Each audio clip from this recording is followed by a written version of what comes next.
Big story out of college football. Penn State is hiring Iowa State's Matt Campbell as their next head coach. That's according to our Matt Zenitz. Campbell has been the Cyclones head coach for the past 10 seasons, where he's the school's all-time wins leader, including a program record 11 wins last season. Also a three-time Big 12 Coach of the Year. He replaces James Franklin, who was fired in October after a 3-3 start. The Nittany Lions were the final Power 4 school to fill their head coaching vacancy as they hire Matt Campbell as their new head coach.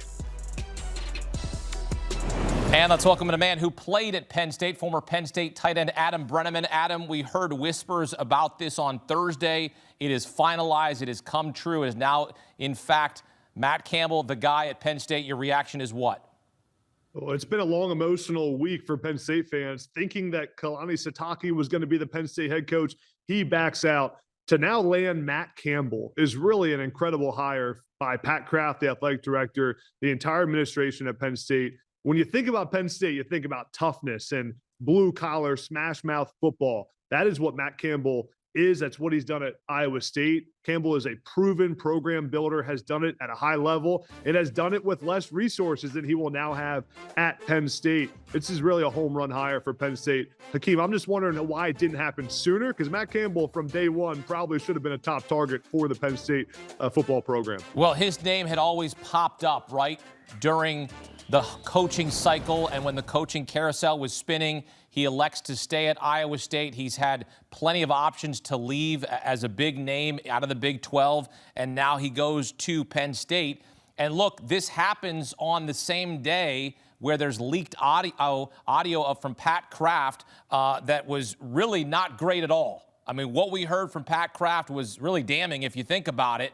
And you have to think that now that Matt Campbell is going there, he's okay with the comments that have come out from Pat Kraft, laying into other schools, saying it's tough to recruit, being in the middle of Pennsylvania. You heard the comments. How do you sort of rationalize those comments from Pat Kraft on the same day that they get Matt Campbell?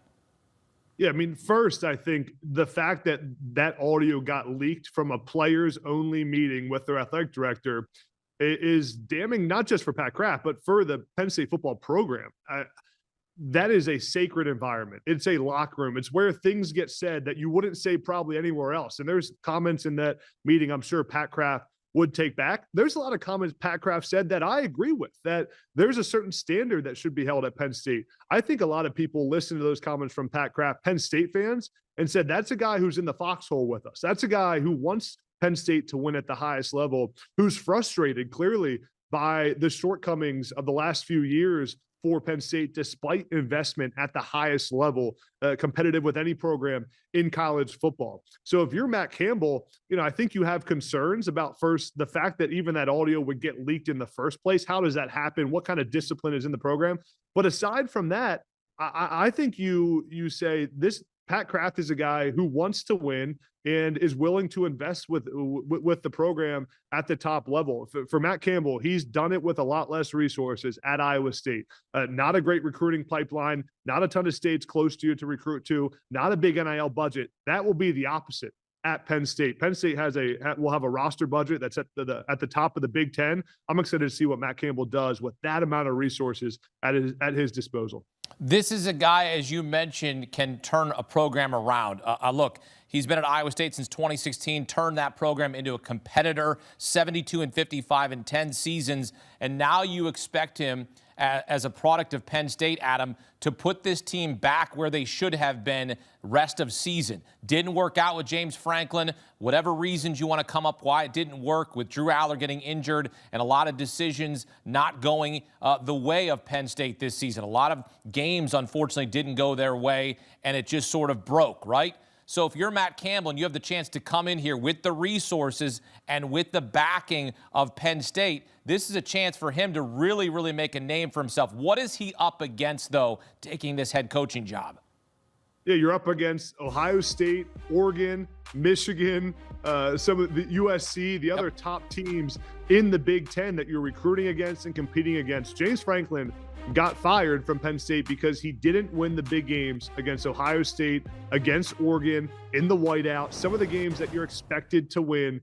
at Penn State. And I would imagine if you're Matt Campbell, before you accepted this job, you're realizing the challenge that you're taking on. But Matt Campbell is a competitor. He wants that challenge. He wants to be in that type of environment where 8-4, 9-3 is not good enough. And now for Matt Campbell, this is not a rebuild job. This is, you got to get this program from the top 5 in the country to the top 2 to the top 1 team in the country. Everyone at Penn State's made it very clear. They are willing to invest to win a national title. There will be no stone unturned. There'll be no resource left short.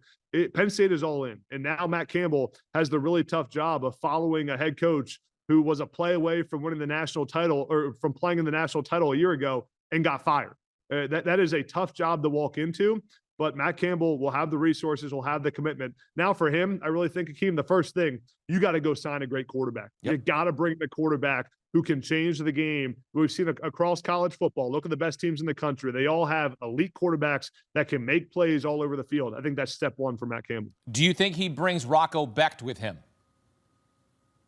Yeah, I think he will. I think Rocco Becht will come. I think Penn State will keep Ethan Grunkemeyer on the roster, hopefully, and possibly bring in another guy from the transfer portal and have a 3-way competition in training camp and in spring practice. Competition will breed the best results for everybody. I think we'll see a lot of this Iowa State roster come to Penn State, especially since Penn State didn't have a head coach for signing day in high school. They're going to have to sign a bunch of transfers in this recruiting class to make sure they have a good roster in 2026, just given the fact that James Franklin in Virginia Tech depleted the recruiting class Penn State had. So Matt Campbell will have some challenges from that standpoint without many high school recruits. He'll have to bring a lot of these guys, including Rocco Becht, with him from Iowa State. Yeah, James Franklin flipped 11 Penn State commits to Virginia Tech. Penn State has just 2 commits in the 2026 class. But look, Adam, you said it yourself. They have the resources. You can spend money in the transfer portal when it opens in January here in a couple of weeks. So there's still time to fix this. Yeah, there's definitely still time. You have another signing day coming for high school. And again, you're going to have the resources at the highest level. In that leaked audio you mentioned from Pat Kraft, there was talk in that audio about frustrations with how James Franklin managed the NIL budget at Penn State. And from a guy that was very close in that program, the mindset around NIL was very much about spreading it across the team and making sure everyone was taken care of. Where a lot of programs in college football, it's different. It is, you're paying your top guys top dollar to make sure you get them into your program and to make sure you keep them on your team. I think that's an area Pat Kraft, athletic director, wants to see change. And I think that's an area that Matt Campbell will make an impact right away. And how you actually manage a $25 million budget for your roster at a place like Penn State. You know, there is donor support at the highest level at Penn State. There's a desire to win and to win a championship.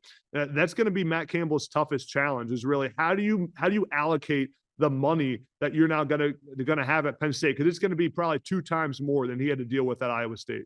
All right, I want you to hand out a grade. What grade are you giving this hire for Penn State as they bring in Matt Campbell as their next head coach?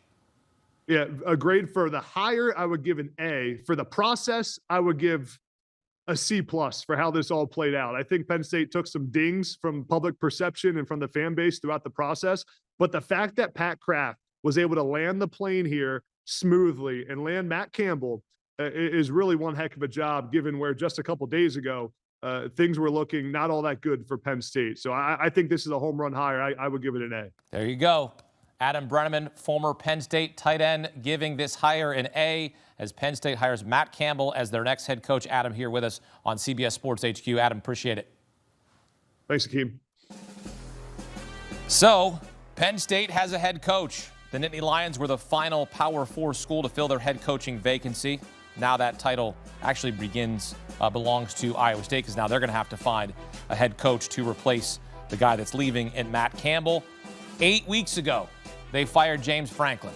Now they have a head coach in place, Matt Campbell, out of the Big 12, going to try to come into Happy Valley and put some smiles on some people's faces after a tough season in which they came into the year ranked number 2 in the country.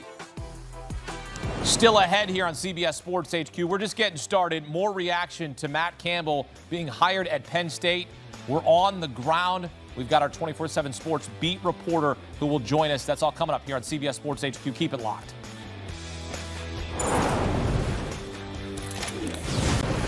And let's welcome in 24/7 Sports Penn State reporter Tyler Donohue, boots on the ground there in State College, who has a vibe like no one else does and a sense of what has gone on there at Penn State over the entire season. Tyler, they get Matt Campbell. What's your reaction to this deal finally getting done?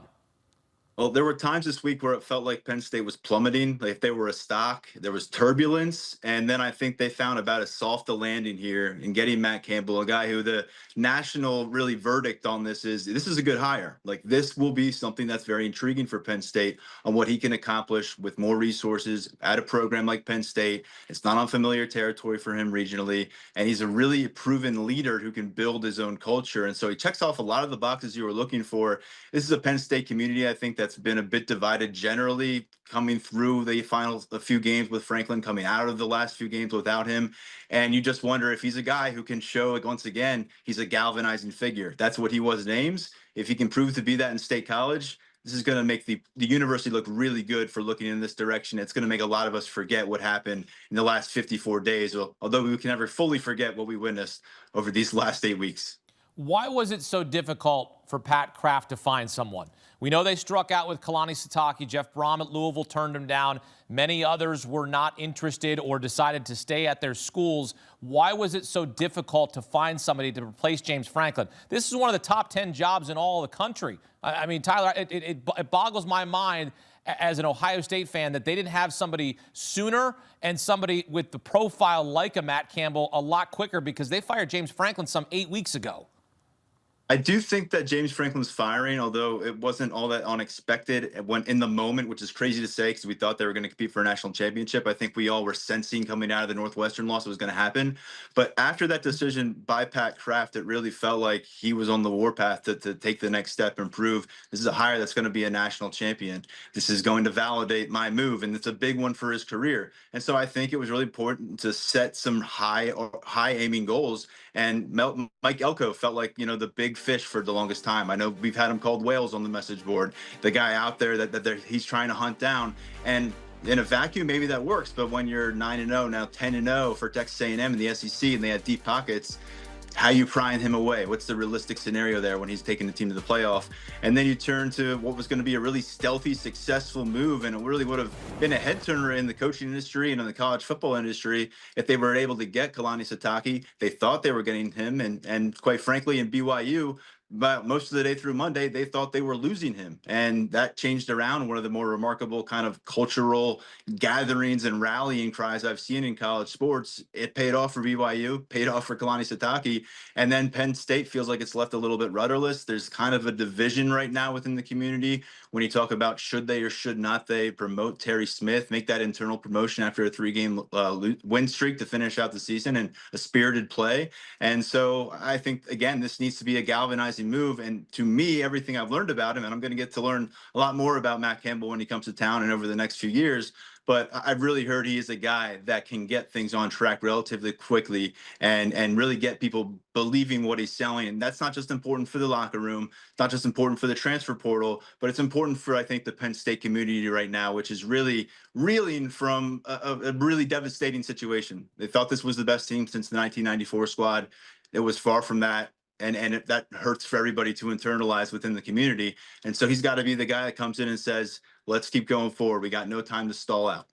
Also, too, the timing is a little bit bizarre, right? With the leaked audio from Pat Kraft here on a Friday, the same day they hire Matt Campbell. You hear him lashing out, if you will, at other Big Ten schools, talking about how difficult it is to recruit. In the middle of nowhere, he called State College, trying to get kids to come to Happy Valley. He talked about how, he was upset with certain scenarios across the nation and he called some schools frauds, right? He called Oregon a fraud. He said that they weren't far away from Ohio State. Now you bring in Matt Campbell, right? This is a Midwest guy. He's from Ohio, led Toledo. He played at Pittsburgh, went to Mount Union and played. So this is a guy that's worked his way up the ranks. What is he coming into there at Penn State? Of course, he's got to go recruit against all the big schools, but what is he coming into now with a class with only 2 commits? I think what I really took away from that conversation in some ways that we were able to hear into with the athletic director and the players, and that leaked last night, and you tune in and you take some pieces. For me, what stood out, I think it was a really significant way to get public, and I'm not saying this was the purpose of it, but a lot of public airings of maybe what were some shortcomings in James Franklin's final year here with the program. And whether that was the intention or not, that was a big takeaway for me in hearing some of it. Oh, the fact that the players are openly wondering. These are leader players in that room, openly wondering, along with Pat Kraft himself, like, why wasn't the young receiver Kobe Howard more involved? He's a guy that they didn't utilize at all while the pass game was struggling through half the season. All of a sudden, you throw him in a game, and it feels like every week he's got a 25-yard catch. His blocking's been on point. And why aren't you letting a guy like that establish himself a little early in the season? And they talked about the linebacker position. They were very hesitant to play young players, and all of a sudden, Terry Smith takes over. That changes a bit. And so beyond that, I think the big takeaway for me was the NIL conversation, where it sounded like everybody agreed that in that room they were getting pretty well paid to me. And it sounded like Pat Kraft was trying to make a point to them that they're not really in at the debtor's house right now when it comes to the NIL conversation. I believe he said top 5, top 4 in terms of overall NIL, but it sounded like from that the structure is going to be adjusted. Whereas James Franklin believed in, and I think more people being able to get a piece of that pie across your roster, you may now see that condensed a bit more, where the top end of your roster, the disparity may be different and a different gap in terms of what you're making per year, per season, compared to some of the guys that are backups. But that's the way of the world right now, it seems, in terms of staying competitive as a college football program and utilizing the money that you're going to have for your roster. And it sounds like, again, Matt Campbell, a more with less kind of coach his whole career. Everyone's always been intrigued what it looks like when he's got his fingers on a little more resources. Here you go, because Pat Kraft is going to do everything he can to make this a successful hire. That's going to require help from the front office, from the money, and I think they're going to give it to him. Well, Pat Kraft's career is tied to this hire, as he said it himself. And look, I'm not going to ask you how much pressure Matt Campbell is under, because every head coach at a top school, at a big program like this, is under a lot of pressure to win and win quickly. We've seen guys be so successful like Curt Cignetti in year 1. We expect this instant gratification, right? As sports fans, we want guys to come in and win in year 1. We kind of give them 3 seasons. It's that third year where you expect them to make a jump, whether it's conference player on the national stage. Penn State's already on the national stage. When you look at what he's up against, and we talked about this a bit with recruiting, the portal opens in January. Do you think that there's still time to fix this so that Penn State can be a power come 2026?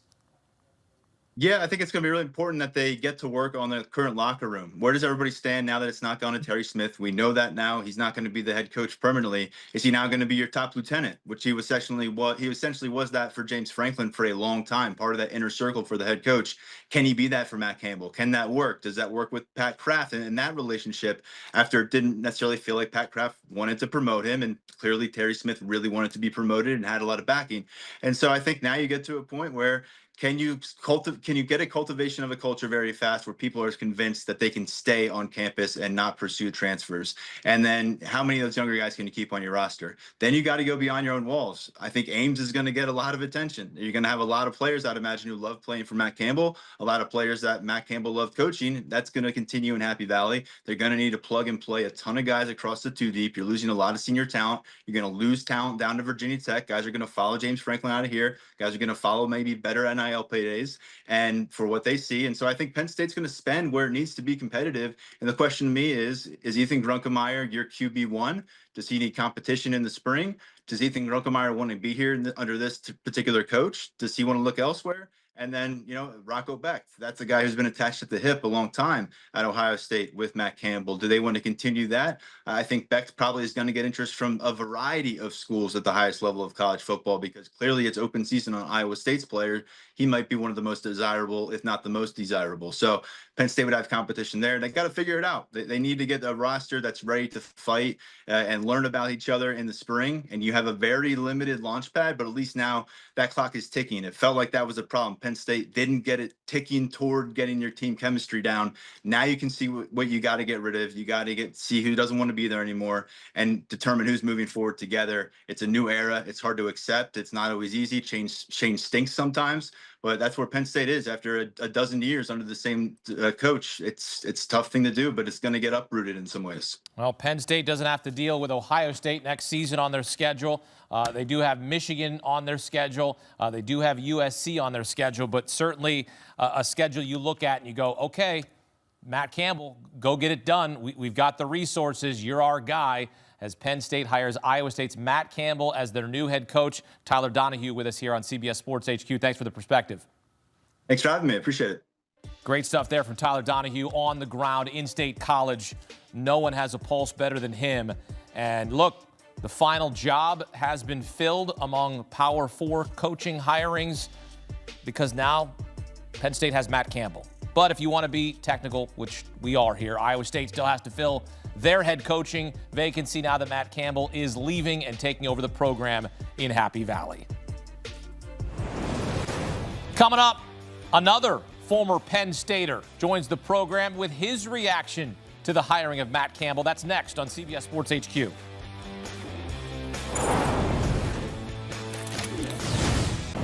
Reaction continues to pour in, and we are pleased to welcome in former Penn State linebacker and 6-year NFL vet, Jason Cabinda. Jason, good to be with you here. Your reaction to the hiring of Matt Campbell is what?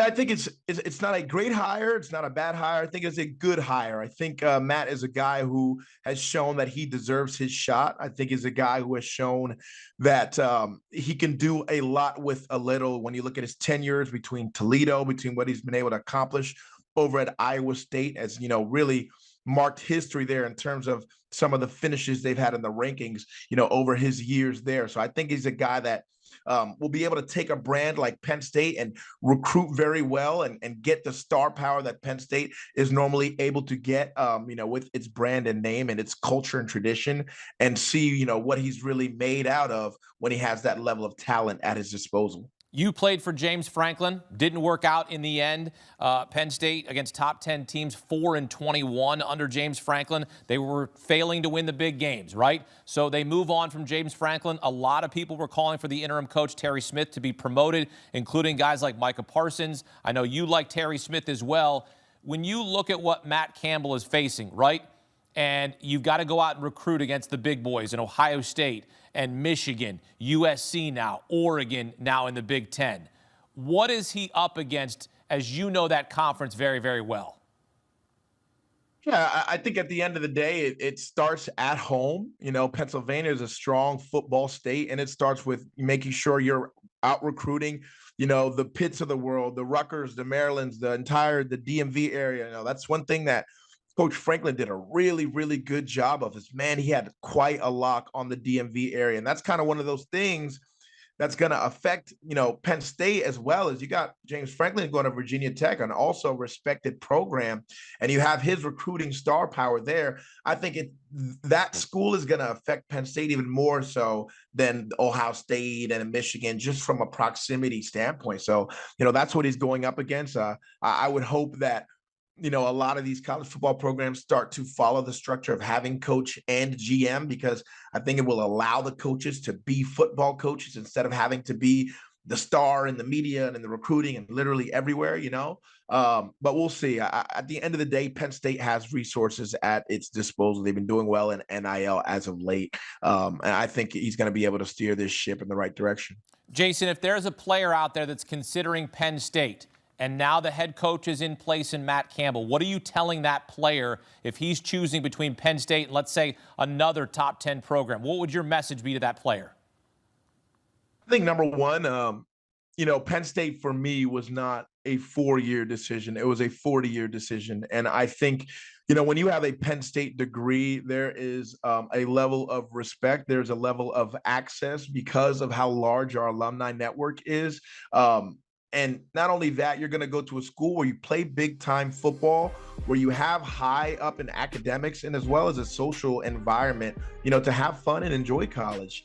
And then at the same time, you're going to have coaches and people around you that care about you and care about making sure you become a great man, a great husband, a great father, a great businessman, even more so than what you're able to do on the field. And I think for me, you know, that's what, you know, that family feeling is about. That's what Penn State is, the tradition, the culture, and just, you know, being around a bunch of selfless people who truly play for the name on the front and not the name on the back, and that's why we don't have them on the back.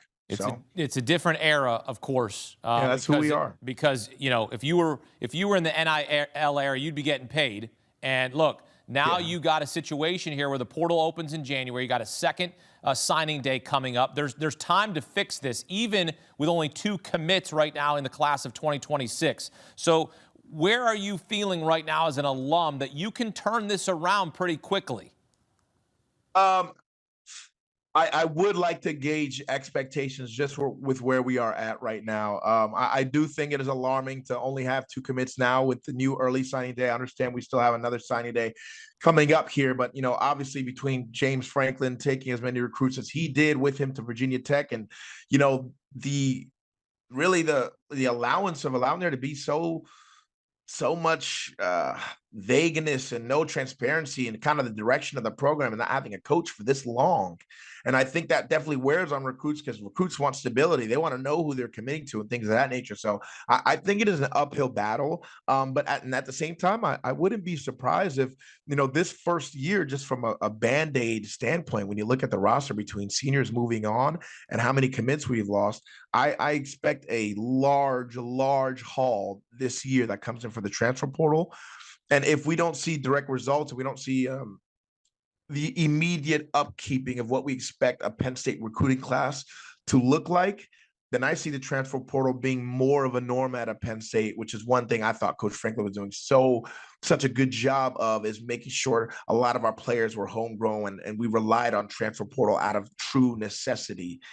So we'll see how that plays out for Penn State moving forward. Former Penn State linebacker and 6-year NFL vet Jason Cabinda here with us on CBS Sports HQ. Jason, thanks for the time. Appreciate the conversation here, giving us your perspective. Hey, we're going to temper the expectations, but hey, I know that Nittany Lions fans, they're going to be excited about having a guy in place and having the chance to compete with a guy who certainly turned things around at his last school at Iowa State. Jason, thanks. Yeah, thank you. So here's what Penn State is getting. Get an Ohio guy, had to work that in, from Massillon. Played at Pitt, played at Mount Union, coached at Toledo, went on to Iowa State, 3-time Big 12 Coach of the Year, all-time wins leader at Iowa State. And look, now he's going to try to come to Happy Valley and get this program back on track. Matt Campbell, the new head coach at Penn State. Well, that didn't take long. Iowa State has the guy who will replace that guy. That's next on CBS Sports HQ.